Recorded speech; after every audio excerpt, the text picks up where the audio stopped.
We were undertaking a major study of the Upper Dahlia that year. In Kurdish, its name means shouting river, presumably because of the noise it makes going through the narrow gorges. The river valley is an ancient trade route between Iran and Iraq. Everything is ancient in those parts, or was back then. I'm talking about the late 1950s, a lifetime ago. We were looking at an irrigation, land use and conservation, and so Duncan was invaluable.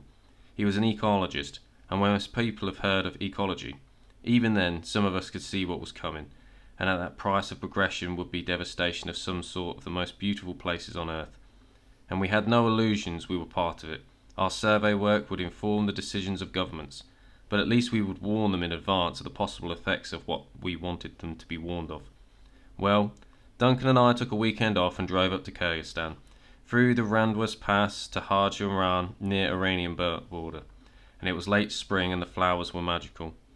On the way we stopped at the little town Shakwala, and in the centre of which was a huge plane tree, said to be the one under which King Xerxes rested. An unlikely story, the tree would have been thousands of years old. But when we saw its great spreading branches, we could almost believe it. Duncan and I were opera buffs. We stood under that plane tree and sang the aria Ombra Fu and Handel's opera Circe, in which the king praises its shade.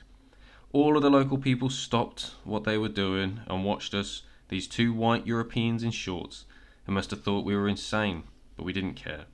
The weather was perfect. We got to Harjumran, and that evening we got ready to spend the following morning searching for alpine flowers. However, it snowed heavily overnight, and it was pretty chilly. Bond standing in the snow in our shorts and was not very rewarding. But what I remembered is not that, but the plane tree, the area, and Duncan and I singing.